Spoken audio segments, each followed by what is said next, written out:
O Diyos na walang hanggan at mahabagin, Ama ng lahat ng kaaliwan at Panginoon na nakakakilala sa kaibuturan ng kaluluwa ng tao, kami ay lumuluhod sa iyo sa sandaling ito taglay ang mabibigat na puso, binabagabag ng mga dalamhating tila walang katapusan. Panginoon, nakikita mo ang panloob na paghihirap na dinadala ng marami ng tahimik, ang di nakikitang sakit na lumalamon sa lakas, ang kalungkutan na umaagaw sa tulog at kapayapaan. May mga tao rito na ang dibdib ay masikip dahil sa pagkabalisa, na ang isip ay binobomba ng nakakagambalang pag-iisip, na ang kaluluwa ay nakalubog sa kadiliman na tila walang labasan. O Diyos, na sumasaliksik sa mga puso at nakakaalam ng bawat luha na dumanak sa unan, bawat puntong hininga ng dalamhati sa gitna ng hating gabi, bawat pautal-utal na panalangin na halos hindi masabi, kami ay tumatawag para sa iyong makapangyarihang pag-iinterbensyon. Panginoon, may mga sandali sa buhay na ang pagkabagabag ay nagiging napakalalim, na tila kami ay nalulunod sa magulong tubig, dinadala ng mga agos na hindi namin kayang labanan. Sa sandaling ito namin kinikilala ang aming ganap na pagdepende sa iyo, ang aming lubos na pangangailangan sa iyong nagliligtas na Halina, Panginoong Jesus, at patahimikin ang bagyo na sumasalanta sa aming mga kaluluwa, magdala ng kapayapaan kung saan may paghihirap, magdala ng kaliwanagan kung saan may kalituhan, magdala ng pag-asa kung saan may kawalang pag-asa. Amang nasa langit, gaano kadalas na ang aming mga takot ay naging dambuhala sa harap ng aming mga mata, sumasakop sa lahat ng espasyo sa aming isip at sa aming puso. Napakaraming alalahanin na hindi nakasya sa loob namin, napakaraming kalungkutan na nag-iipon na parang marahas na alon na humahampas laban sa mahihinang bangka ng aming pananampalataya. Panginoon, ipinagtatapat namin na nahirapan kaming unawain ang iyong mga daan, na madalas iyong mga plano ay tila hindi namin maintindihan, na ang pagkaantala ng sagot ay nagpapaisip sa amin kung iyo ba talaga kaming pinakikinggan. Ang langit ay tila tanso kapag kami ay tumatawag at hindi namin naririnig ang iyong tinig kapag kami ay nanalangin, at ang mga araw ay lumipas nang wala kaming nakikitang anumang pagbabago sa aming sitwasyon. O Diyos, patawarin mo kami sa pagdududa sa iyong kabutihan sa mga sandali ng pagsubok, sa pagpapahintulot na ang mahihirap na kalagayan ay makabalabal sa walang hanggang katotohanan na ikaw ay mabuti at ang iyong pag-ibig sa amin ay hindi matitinag. Gusto naming matutong magtiwala sa iyo kahit hindi namin nauunawaan, ang magpahinga sa iyong mga bisig kahit na magulo ang hangin at ayaw huminahon ang dagat. Ituro mo sa amin na ang iyong pananahimik ay hindi nangangahulugang wala ka, na ang iyong pagkaantala ay hindi nagpapahiwatig ng kawalan ng interes, na ang iyong tila kawalang kilos ay puno ng banal na layunin na hindi pa kayang maunawaan ng aming limitadong isip. Panginoong Hesukristo, ikaw na nakaalam ng pagkabagabag ng tao sa pinakamalalim na anyo nito. Ikaw na sa Getsemani ay nagpawis ng mga patak ng dugo sa matinding kalungkutan. Ikaw na sa krus ay sumigaw nagtatanong, kung bakit ka pinabayaan? Kami ay lumalapit sa iyo na nalalaman na mayroon kang habag sa aming mga kahinaan. Panginoon, hindi kami nananalangin sa isang Diyos na malayo at walang malasakit, kundi sa isang tagapagligtas na tinukso sa lahat ng bagay na katulad namin, na nakaranas ng sakit, kalungkutan, pag-iisa at pagkabagabag na ngayon ay lumalamon sa amin. Kaya naniniwala kami na lubos mong nauunawaan ang aming nararamdaman, na hindi mo minamaliit ang aming sakit ni hinuhusgahan kami dahil sa aming mga luha. O Kristo na mahabagin, magdala ng pagaling sa pinakamalalim na sugat ng aming kaluluwa, yaong mga hindi nakikita ng sinuman, ngunit patuloy na nagdudulot ng pagduro. May mga trauma sa nakaraan na patuloy na dumudugo sa kasalukuyan. May mga salita na nasabi at humiwa na parang espada. may mga pagkabigo na nag-iwan ng mga di mabuburang marka.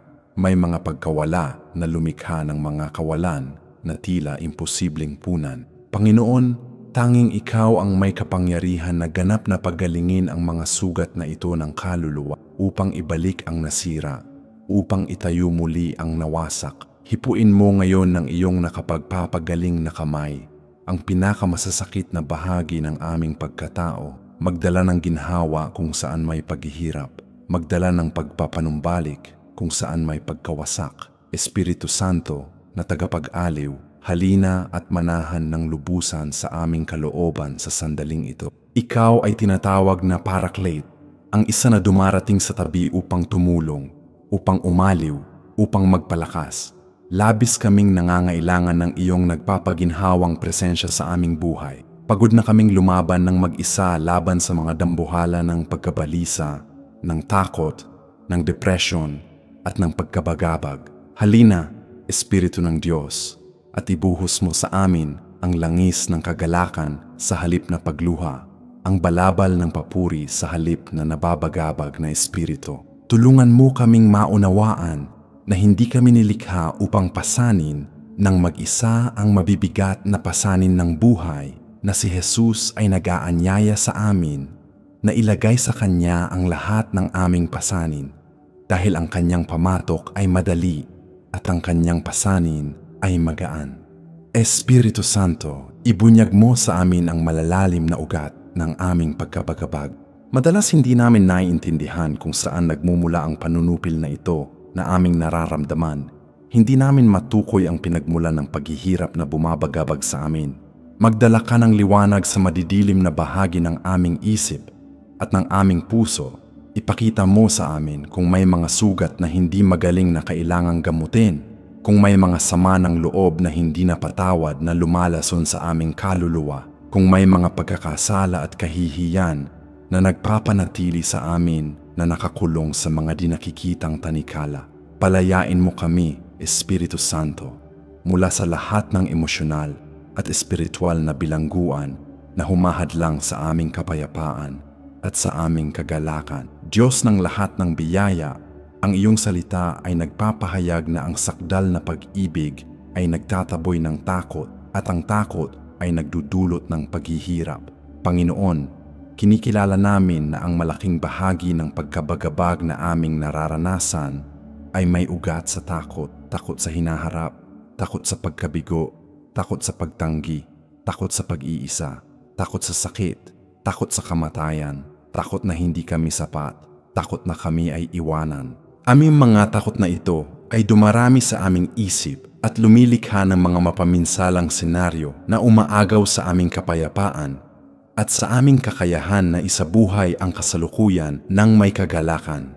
O Amang mapagmahal, lubusin mo ang aming kaluluwa ng malalim at nagbabagong paghahayag ng iyong pag-ibig sa amin. Gusto naming maranasan ang lawak, haba, taas at lalim ng pag-ibig ni Kristo na humihigit sa lahat ng pangunawa. Hayaan na ang sakdal na pag-ibig na ito ay tumagos sa bawat bahagi ng aming pagkatao. Nagtataboy ng lahat ng takot na bumibilanggo sa amin.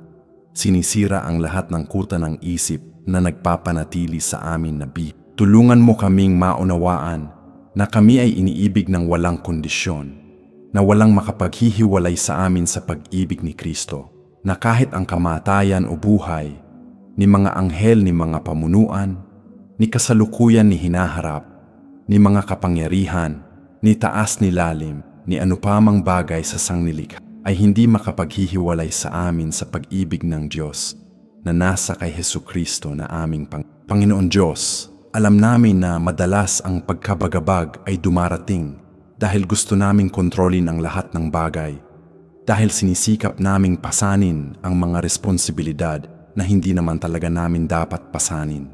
Patawarin mo kami sa hindi sapat na pagtitiwala sa iyong paglalaan, sa hindi pagpapahinga sa iyong soberanya. Gusto naming matutong tunay na ibigay sa iyong mga kamay ang aming ikinababahala upang pakawalan ang kontrol sa mga bagay na lampas sa aming abot, upang magpahinga sa katiyakan na inaalagaan mo kami ng pag-ibig ng isang ama. O Diyos na nagbibihis sa mga liryo, sa parang at nagpapakain sa mga ibon sa langit, gaano pa kaya ang pag-aalaga mo sa amin na iyong minamahal na mga anak? Turuan mo kaming mamuhay sa bawat araw na huwag mabagabag sa kinabukasan na hindi pa dumarating, na huwag magdala ng mga pasanin na nauukol sa hinaharap. Tulungan mo kaming mag-focus sa kasalukuyan, kung saan ang iyong biyaya ay sapat para sa bawat pangangailangan, kung saan ang iyong lakas ay nagiging sakdal sa aming kahinaan. Naway masabi namin kasama ng salmista na ang Panginoon ang aming pastol at kami ay hindi magkukulang, na kahit kami ay lumakad sa libis ng lilim ng kamatayan, ay hindi kami matatakot sa anumang kasamaan dahil ikaw ay kasama namin. Ang iyong pamalo at tungkod ang umaaliw sa amin. Ama ng awa, may mga tao sa agos na ito ng panalangin na nasa limitasyon na ng kanilang lakas, na gumigising araw-araw nang walang kagustuhang bumangon sa kama, na humaharap sa bawat sandali na may napakatinding bigat sa dibdib. Kinuha ng pagkabagabag ang kanilang mga kulay, ang kanilang motibasyon, ang kanilang pag-asa. Panginoon, nakikita mo ang bawat isa sa mga taong ito. Alam mo ang kanilang mga pangalan. Nauunawaan mo ang kanilang tiyak na mga sakit.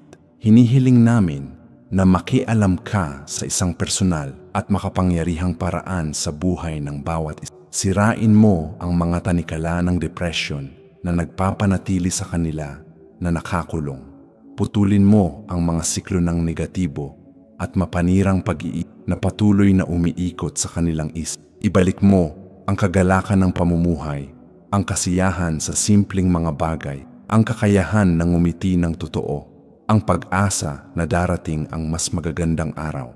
Panginoon, ibangon mo ang mga taong ito mula sa hukay ng kawalang pag-asa kung saan sila nahulog.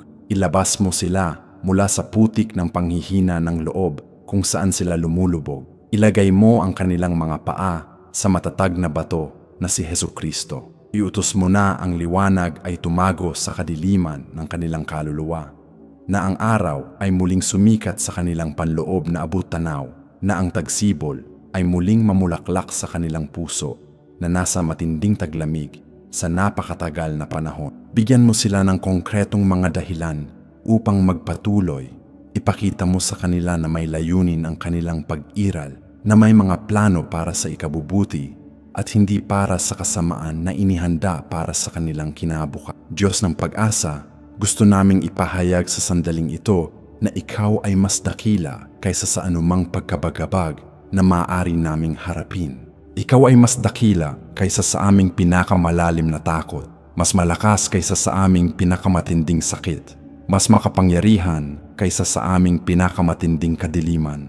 Ipinapahayag namin na hindi kami itinalaga upang mamuhay sa permanenteng paghihirap, kundi upang maranasan ang masaganang buhay na ipinangako ni Jesus. Tinalikuran namin ngayon ang lahat ng espiritu ng pagkabagabag, ang lahat ng kapangyarihang demonyo na sumubok na panatilihin kaming bihag sa patuloy na kalungkutan. Ipinag-uutos namin na ang lahat ng espiritual na panunupil ay mawasak sa pangalan ni Jesus, na ang lahat ng panliligalig ng kaaway ay maputol, na ang lahat ng estratehiya ng kadiliman upang nakawin ang aming kapayapaan ay mapawalang bisa sa pamamagitan ng kapangyarihan ng dugo ni Kristo na dumanak sa kalbo. Ipinapahayag namin na mayroon kaming isip ni Kristo, na kami ay pinalaya mula sa espiritu ng pagkaalipin na nagdudulot ng takot, na natanggap namin ang espiritu ng pag-aampon, na sa pamamagitan nito ay tumatawag kami ng Ama. Hindi kami ulila na walang kalinga, hindi kami walang laban na biktima ng mga kalagayan, hindi kami alipin ng aming mga emosyon. Kami ay mga anak na lalaki at babae ng kataas-taasan, mga tagapagmana ng Diyos at kapwa tagapagmana ni Kristo, binigyan ng kakayahan ng Espiritu Santo upang mapagtagumpayan ang lahat ng pagdurusa. Amang nasa langit, turuan mo kami ng daan ng pasasalamat kahit sa gitna ng sakit. Alam namin na ang pasasalamat ay isang makapangyarihang sandata laban sa pagkabagabag, na kapag nagsimula kaming bilangin ang aming mga pagpapala, ang mga pasanin ay nagsisimulang maging mas magaan. Tulungan mo kaming makita ang magagandang bagay na umiiral pa rin sa aming buhay kahit tila madilim ang lahat. Bigyan mo kami ng mga mata upang makita ang iyong mga awa na nagbabago tuwing umaga, mga tainga upang maramdaman ang iyong mga bulong ng pag-ibig kahit na ang ingay ng mga alalahanin ay nakakabingi. Gusto naming magkaroon ng pusong nagpapasalamat na kumikilala sa iyong kabutihan kahit sa may hirap na kalagayan, na nakakahanap ng mga dahilan upang magpuri kahit na ang mga luha ay umaago sa mukha. Panginoon, alam namin na ang papuri ay may kapangyarihang sirain ang mga tanikala, magbukas ng mga pintuan ng bilangguan, magdala ng pagpapalaya kung saan may pagkabiha. Tulad ni Pablo at Silas na nagpuri sa hating gabi sa bilangguan ng Filipo at ang mga tanikala ay nasira, gayon din kami ay gustong matutong magpuri. Kahit sa hating gabi ng aming kaluluwa, nagtitiwala na darating ang kalayaan, na darating ang bukang liwayway, na ang kagalakan ay dumarating sa umaga pagkatapos ng gabi ng pag-iyak. Panginoon Diyos, gusto naming marinig ang iyong banayad na tinig na nagsasabi sa amin sa sandaling ito na inaalagaan mo kami. Sa gitna ng nakakabinging ingay ng aming mga alalahanin, patahimikin mo ang aming puso upang marinig namin ang iyong mapagmahal na bulong. Inaalagaan kita. Kapag ang pagkabalisa ay sumisigaw na kami ay nag-iisa at walang kalinga, na kailangan naming lutasin ang lahat sa sarili naming pagsisikap. Gusto naming marinig ang iyong nakapagpapalayang katotohanan na hindi mo kami iiwan o pababayaan, na ikaw ay kasama namin sa lahat ng araw hanggang sa katapusan ng mundo. Ama, may mga sandali na tila ikaw ay tumahimik, na hindi mo sinasagot ang aming mga panalangin, na hindi ka nakikialam sa aming sitwasyon. Ngunit ngayon gusto naming maunawaan na ang iyong pananahimik ay hindi kawalang malasakit, kundi isang paanyaya sa paglago sa pananampalataya. Isang pagkakataon para sa espiritual na pagkahinog. Lubos mong alam ang tamang oras upang kumilos. Perpektong alam mo ang tamang sandali upang ibigay ang tagumpay. Habang kami ay naghihintay, turuan mo kaming magpahinga, magtiwala, panatilihin ang pananampalataya kahit hindi pa namin nakikita ang pagpapakita ng sagot. Tulungan mo kaming maunawaan na ang mahirap na panahong ito ay hindi ang katapusan ng kwento, kundi isang kinakailangan upang ihanda kami. May mga bagong bagay kang inihanda para sa amin, kahanga-hangang mga sorpresa na hindi man lang namin naiisip, mga pagpapala na lalampas sa aming pinaka-optimistikong mga inaasahan. O Diyos na mahabagin, hinihiling namin na pagalingin mo ang masakit na mga alaala na nagpapakain sa pagkabagabag ng iyong mga anak na lalaki at babae.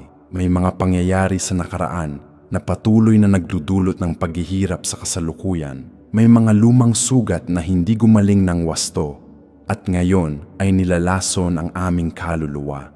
Panginoon, hipuin mo ang mga alaalang ito ng iyong nakapagpapagaling na kapangyarihan, hindi upang burahin ang mga ito ng lubusan, kundi upang alisin ang lason na dala pa rin ng mga ito, upang baguhin ang interpretasyon na ginagawa namin sa mga ito, upang magdala ng pagtubos kahit sa pinakamadilim na sandali ng aming kasaysayan. Gusto naming makita tulad ng nakita ni Jose.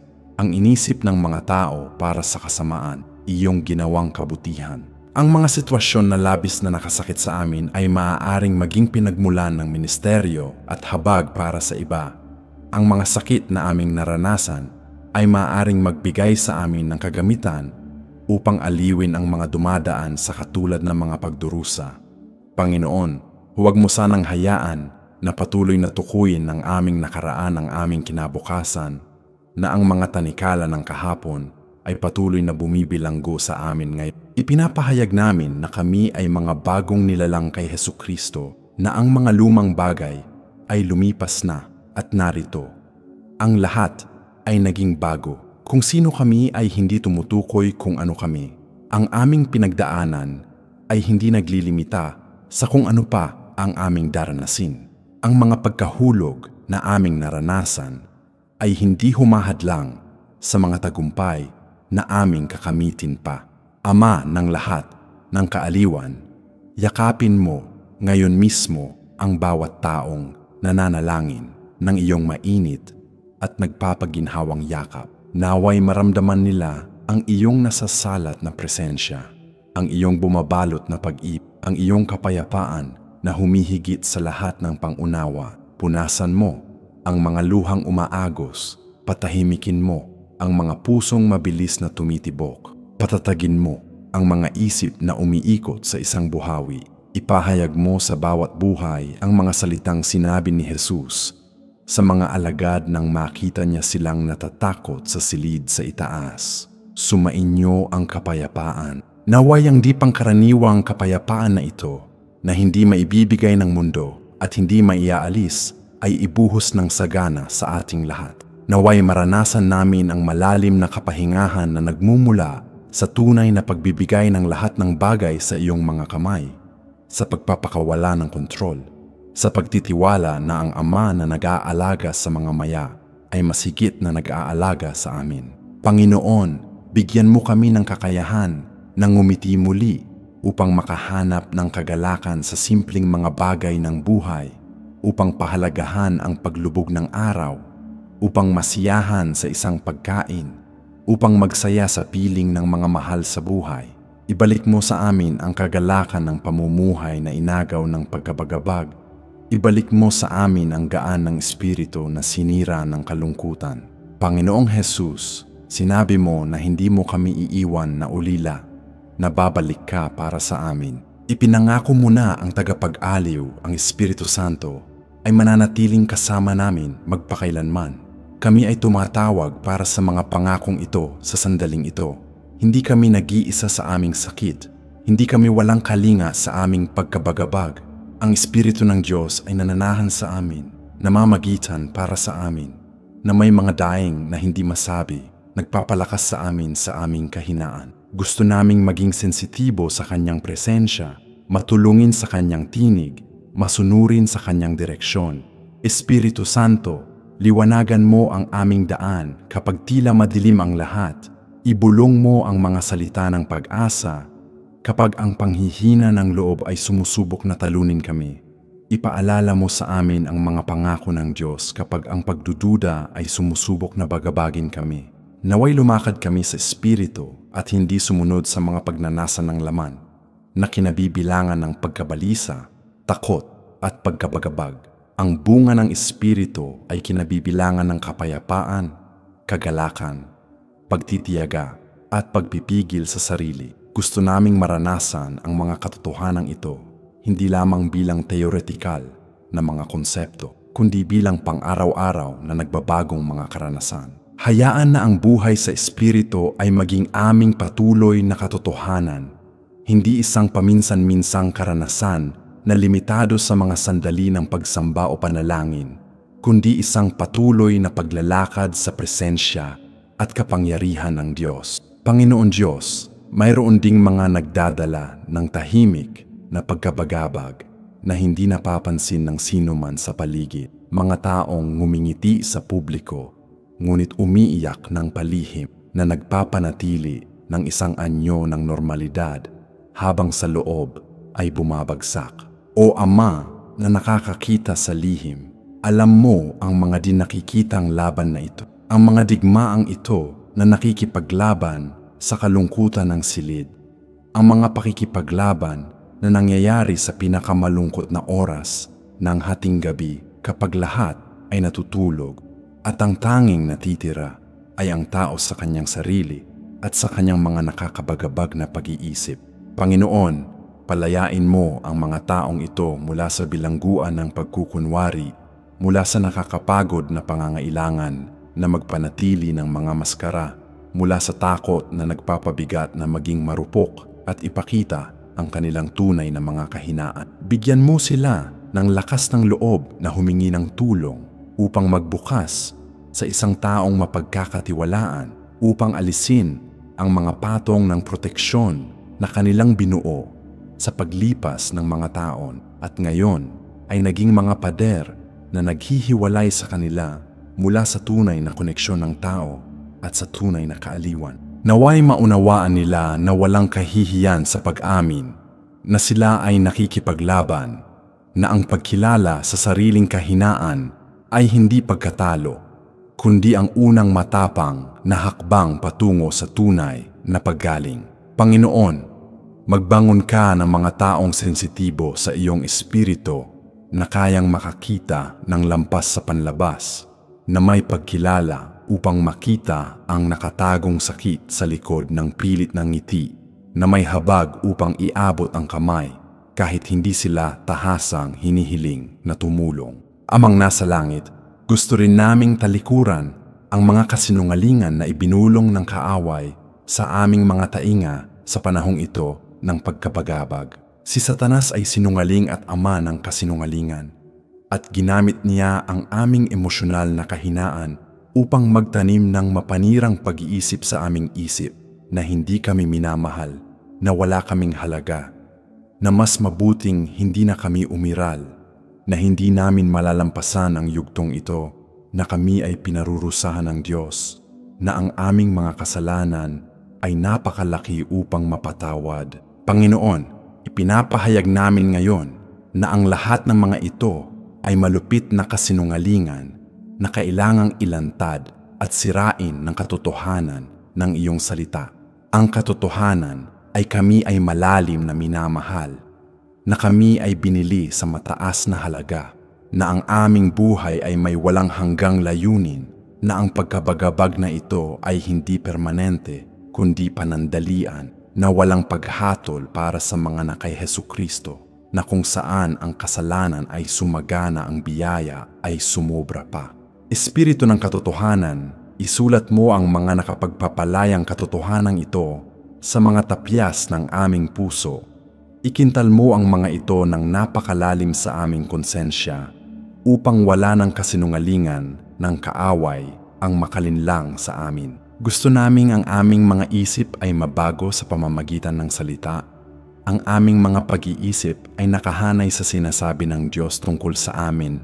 Ang aming pagkakakilanlan ay nakatayo hindi sa aming pabagubagong mga emosyon, kundi sa hindi nagbabagong mga pangako ng Panginoon na hindi maaaring magsinungaling. Diyos na walang hanggan, nagpapasalamat kami dahil ang panalangin ito ay hindi lamang isang relihiyosong pagsasanay, kundi isang tunay na pagtatagpo sa buhay na Diyos na nakikinig, na nagmamalasakit at kumikip. Naniniwala kami na sa sandaling ito, habang ang mga salitang ito ay binibig, ikaw ay nagpapatakbo ng paggaling sa kaibuturan ng maraming. Ang mga tanikala ay nasisira, ang mga panunupil ay inaalis, ang liwanag ay tumatagos sa mga lugar na nasa kadiliman sa napakatagal na panahon. Ang mga taong pumasok sa panalangin ito, na ganap na walang pag-asa, ay aalis na may panibagong pag-asa. Ang mga taong nasa bingit ng emosyonal na pagbagsak ay makakatanggap ng lakas upang magpatuloy. Ang mga taong hindi na nakakita ng kahulugan sa buhay ay makakatuklas ng panibagong layunin. Panginoon, ipahayag mo ang iyong mapanlikhang salita sa bawat buhay, magkaroon ng liwanag, at kung saan may matinding kadiliman, naway tumagos ang iyong maluwalhating liwanag na nagdadala ng kaliwanagan, direksyon at pag-asa. Ipahayag mo rin, pumayapa, tumahimik, at naway ang panloob ng mga bagyo na sumasalanta sa maraming buhay ay agad na mapatahimik sa pamamagitan ng kapangyarihan ng iyong salita. Salamat dahil ikaw ay Jehovah Rapha, ang Diyos na nagpapagaling. Hindi lamang ang may sakit na mga katawan, kundi pati na rin ang sugatan na mga kaluluwa. Naniniwala kami na ang paggaling ay nangyayari ngayon, na ang pagpapanumbalik ay inilalabas sa mismong sandaling ito, na ang mga buhay ay binabago sa pamamagitan ng makapangyarihang panalangin ito sa pangalan ni Hesukristo na aming tagapagligtas. Minamahal na mga kapatid na nakarating dito sa paglalakbay na ito ng panalangin, ito ay hindi lamang isang karaniwang panalangin, kundi isang makapangyarihang pagtatagpo sa Diyos na nagpapagaling sa sugatan ng mga kaluluwa at nagpapanumbalik sa bagbag ng mga puso. Kung naramdaman mo ang hipo ng Diyos sa iyong puso sa panahon ng panalangin ito, kung ang mga luha ng kaginhawaan ay dumanak sa iyong mukha, kung ang isang di maipaliwanag na kapayapaan ay nagsimulang pumasok sa iyong pagkatao, huwag mong itago ito sa iyong sarili. Gusto kitang imbitahan na gumawa ng isang napakahalagang bagay ngayon din. Like ang button sa ibaba. Dahil ang simpleng kilos na ito ay nagpapadala ng isang makapangyarihang mensahe sa langit na nagsasabi na ikaw ay sumasang-ayon sa lahat ng ipinanalangin, na ikaw ay nagpapahayag na naniniwala ka sa paggaling ng iyong pagkabagabag, na ikaw ay nagpopropesya ng mas magagandang araw sa iyong buhay. Higit pa rito, kapag pinindot mo ang button na iyon, tinutulungan mo ang panalangin ito na maabot ang libu-libo pang ibang tao na nagdurusa rin sa malalim na pagkabagabag sa kaluluwa, na desperado para sa isang salita ng pag-asa, para sa isang banal na hipo na magbabago sa kanilang katotohanan. Ibahagi ang video na ito sa iyong mga grupo, ipadala sa kaibigan na alam mong dumadaan sa mahihirap na sandali, maging isang instrumento ng Diyos upang magdala ng paggaling at pagpapalaya sa iba pang sugatan ng mga puso. Manatili ka sa amin sa channel na ito dahil dito makakahanap ka ng mas makapangyarihang mga panalangin, mas maraming nilalaman na magpapatibay sa iyong pananampalataya, mas maraming espiritual na kasangkapan para sa iyong kristyanong paglalakbay. At ngayon gusto kong gumawa ng isang espesyal na bagay. Isulat ang iyong buong pangalan dito sa mga komento upang makapanalangin ako ng tiyak para sa iyo, upang maaari tayong magkasundo sa harap ng trono ng biyaya na naniniwalang ang iyong pagkabagabag ay magiging kagalakan, ang iyong kalungkutan ay magiging pagsasayaw, ang iyong pagtangis ay magiging pagdiriwa. Ibahagi mo rin sa amin kung ano na ang ginawa ng Diyos sa iyong buhay. Isalaysay ang mga patotoo ng mga tagumpay na nakamit. Ibahagi ang iyong mga pangangailangan sa panalangin upang ang komunidad na ito ng pananampalataya ay makapamagitan kasama mo. Tandaan, hindi ka nag-iisa sa labanang ito. May isang espiritual na pamilya dito na handang lumakad sa iyong tabi upang umiyak kasama mo sa iyong mga sandali ng sakit at upang magdiwang kapag dumating ang tagumpay. Naway ang Diyos ng lahat ng kaaliwan ay patuloy na magbuhos ng kanyang kapayapaan sa iyo, at naway sa lalong madaling panahon ay makabalik ka rito upang magpatotoo kung paanong ang panalangin ito ay ganap na nagbago sa iyong katotohanan. Pagpalain ng lubusan ng Diyos ang iyo sa pangalan ni